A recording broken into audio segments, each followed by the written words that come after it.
Hello everyone. Now today let's chat about the birth of T20 cricket and how it all started.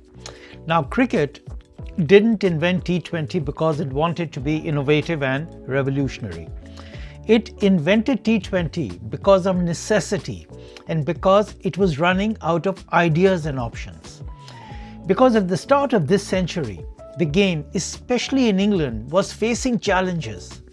County grounds were more than half empty, younger audiences were drifting away, the summer TV schedules no longer revolved around cricket, and the sport's traditional formats were struggling to compete in a new and changing world that had shorter attentiveness and time spans and wanted faster and sharper entertainment. So, what followed was not cricketing tradition gently evolving, but cricketing tradition being quickly forced to adapt. And that adaptation and its sheer scale became the most innovative and disruptive format that cricket and possibly all sport has known. Look, by the early 2000s, English domestic cricket was slowly losing relevance. The Benson and Hedges Cup, which was once a flagship one-day competition, had been discontinued. County cricket was overcrowded with matches but hardly attended by fans. And the English Cricket Board realized that if cricket could not fit the modern culture and lifestyle, it may slowly suffocate and eventually perish. Now, the ECB wasn't looking to rewrite history, it was looking to save its domestic cricket. That was the primary reason it all started. And the key disruptive idea came not from former players or high-powered committees full of think tanks or a room full of expensive consultants or traditionalists. No, the idea came from the ECB's marketing department. In 2001, the ECB's marketing manager Stuart Robertson proposed a radical solution. A match limited to 20 overs per side. For that time, it was, wow, really? 3 hours, one evening, bang bang, and a clear result. No drawn out tactics, no complexities, just short and sharp cricket, condensed into a format that broadcasters could quickly schedule and fans could quickly consume. Quick. Look, the ECB approved it not because they necessarily loved it, but because they needed it.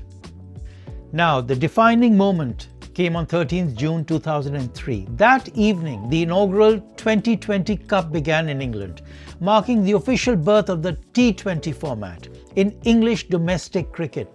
This was not a trial match or an exhibition. It was a full domestic competition involving England's counties, just launched all at once. From the very first night, English cricket went completely all in, and the first ever T20 match was played between Hampshire and Sussex at the Rose Bowl. And then came a moment that at the time seemed ordinary, but now feels almost symbolic. Batting for Hampshire was Wasim Akram, one of the great left-arm fast bowlers of the game. Not a power hitter or a T20 specialist because these things didn't exist. But in that very first T20 match, Wasim Akram hit the first ever six in T20 cricket history. Just a simple, clean swing of the bat and the ball went sailing over the boundary. In that moment, without anyone realizing it, cricket stepped into a new era.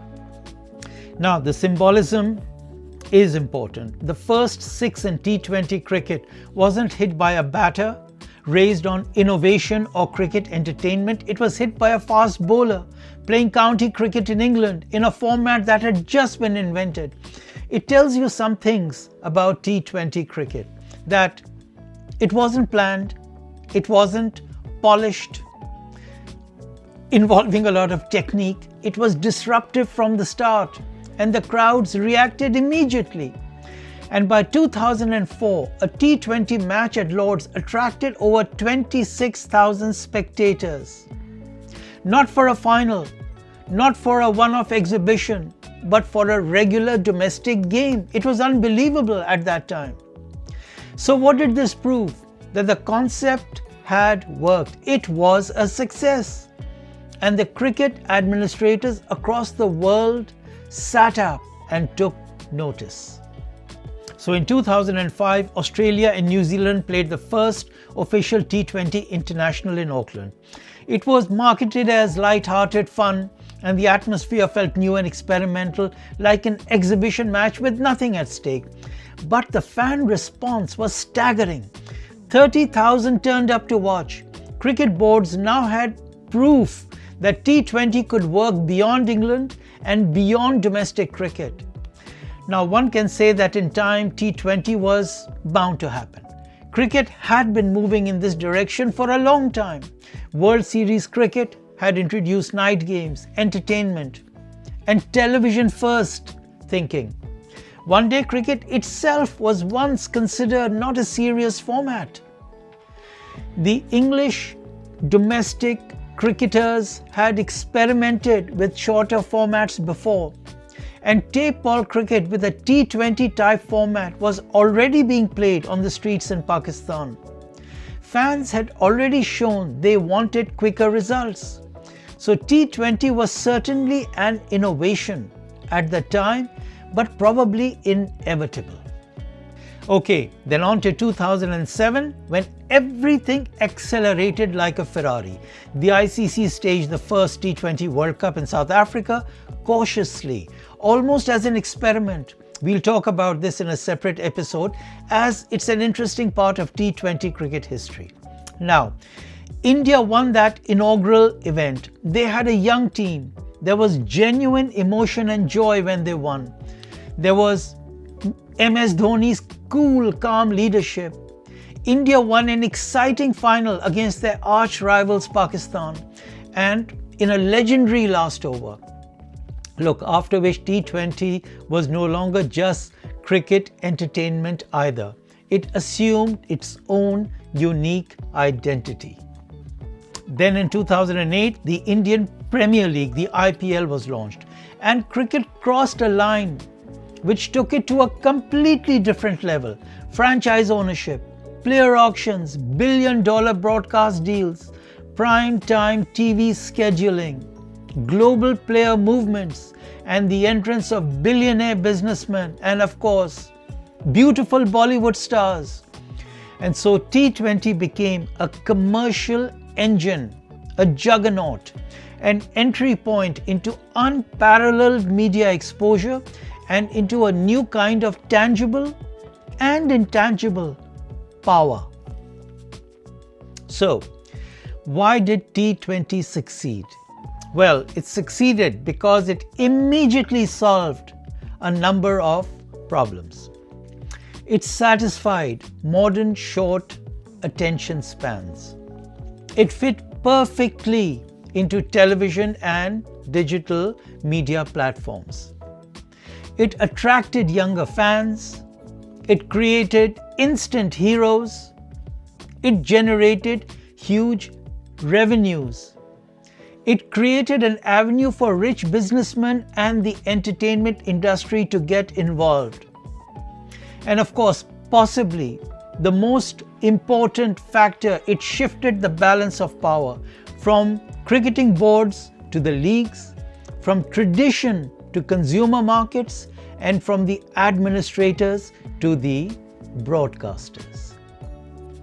Now, T20 cricket was never meant to replace cricket as it was, but it ended up redefining it. So what began quietly on a summer evening in England with county teams, playful crowds, and a six hit by Wasim Akram, that has now become the most influential force in modern cricket. T20 didn't just shorten the game, it changed cricket as we knew it. And who it belonged to. And Stuart Robertson should be recognized as the person who created this phenomena. Look, it's a fascinating subject, and I will be talking more about this, and especially about the 2007 World Cup and how it all came about. Okay? Till next time.